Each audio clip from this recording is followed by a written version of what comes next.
News crew. Those of you who would love to come here and read our articles, thank you very much. Usually you read things that I like to rant about, or housing data, some things I happen to love.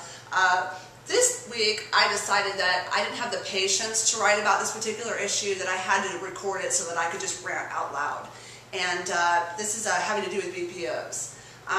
Those of you who don't know me, giving you a quick background, I am a realtor. I'm also an investor. I used investing as a catalyst to grow my real estate business. And so I now have a team of agents, as well as we do loss mitigation for agents and investors anywhere.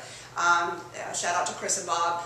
We have a very similar office to them. We handle hundreds of files at any one time. So if there's an issue that's going to happen with a short sale, I'm going to see it. It's going to come across my desk. I've had 4 issues come across my desk in the last 2 weeks that have irked me to no end, and I had to share them with you. And they are BPO nightmares. Not just nightmares, these are just flat out bogus BPOs that make our jobs tough, and I'm sick of it. Alright? You can go Google people who are getting in trouble for committing some sort of short sale fraud, and it always boils down to somebody unduly influencing a BPO. But what about the asset management groups and the BPO agents that are just flat out doing a bad job? Those that are selfishly motivated and those that are flat out lying and flat out lazy. Because I'm sorry, if you're doing BPOs, no offense to you, but there's a lot of them out there that are just flat out doing them wrong, and it's making it tough on the sellers in distress, the buyers who wait patiently to buy a property, and those of us that know how to do our job. Here's nightmare number 1.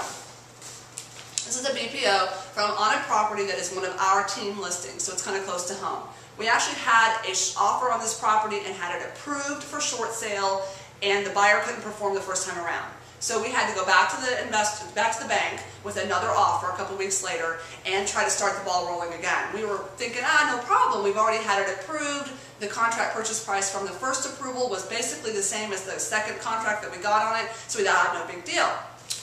Well, the BPO from the original offer had expired, so they wanted to do another one, which is totally fine. So we met the BPO agent at the property to effectively manage that BPO. And when I say effectively manage, it means that I want to make sure they have the correct data on the property, the correct tax records, the correct evidential repairs that need to be done, real supportive evidence of repairs, and I also bring them both MLS and non-MLS comparable sales so they can really get a feel and understanding of what's going on with that market value. Because when we list a property in my office, I make sure we list it for the right price. We never underlist, we never overlist, we list it for where it's supposed to be. And that's why we get contracts so fast.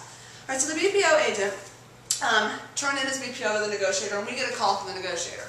And she comes back with this completely crazy story that the BPO is way higher than our contract offer and that she wants to counter offer the buyer 27% higher. Hello. The buyer's not going to get financed for 27% higher. Their appraisal isn't going to come in. It has too many repairs. We've already got issues with that. There's no way. So I went back and forth with her, and finally I got her just to go ahead and send me a copy of the BPO. Here it is.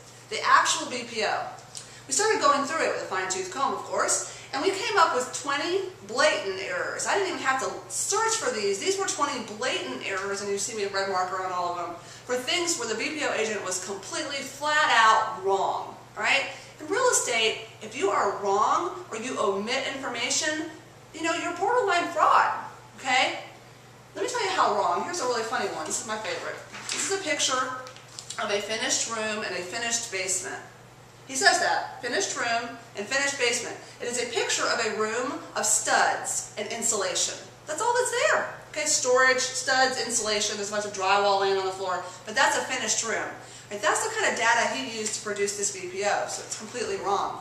I called the negotiator, and I love a challenge. She sent me to the BPO agent.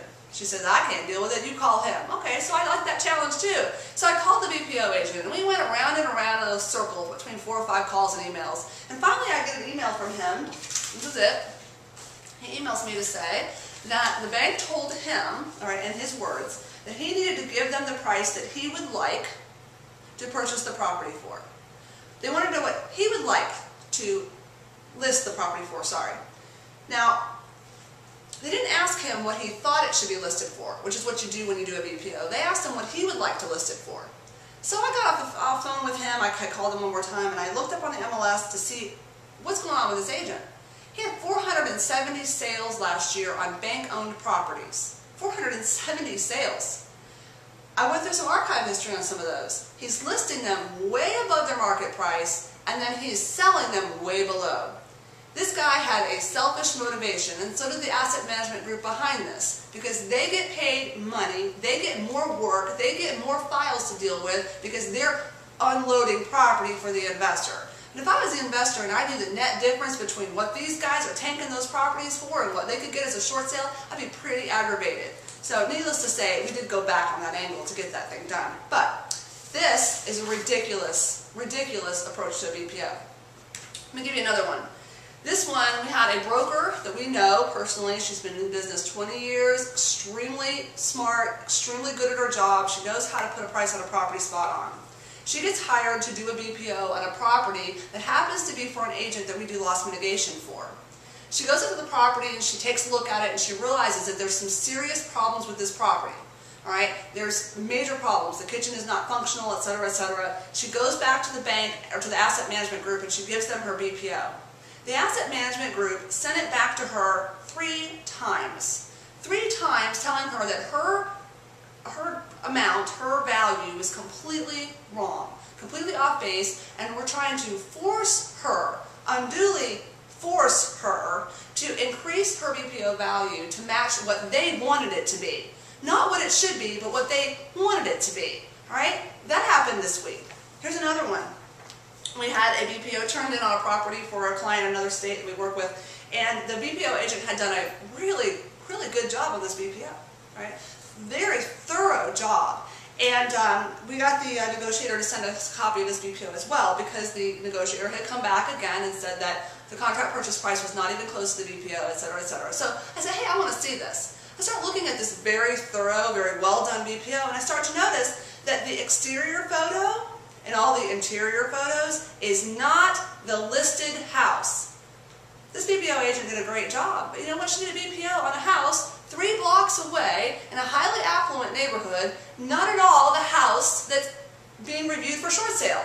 Not even the same property, okay?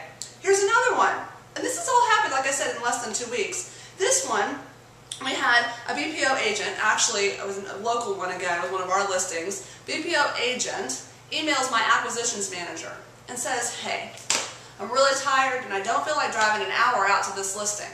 Can you do me a favor? Can you send me all of your interior photos, and can you send me the comps that you would like to use for this BPO? And I'll just use what you send me to do my interior BPO.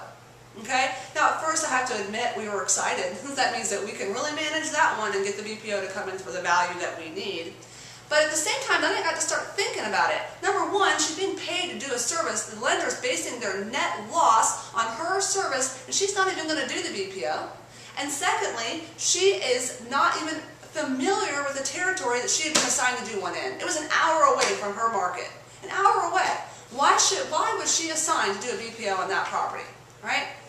And those are just 4 of the BPO nightmares that have come across our office. What we really want from our Short Sale Daily News readers is for you to share with us BPO nightmares that you're dealing with. Because somewhere, somehow, we've got to make an effective change to this process. I don't want to be held accountable for unduly influencing a BPO when it's simply my job to make sure the BPO comes in accurately.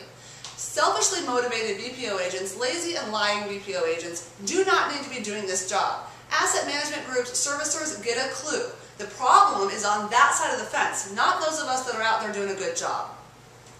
I want to thank you everybody for coming to Short Sale Daily News and letting me rant out loud. We look forward to hearing your BPO tales, and have a great day.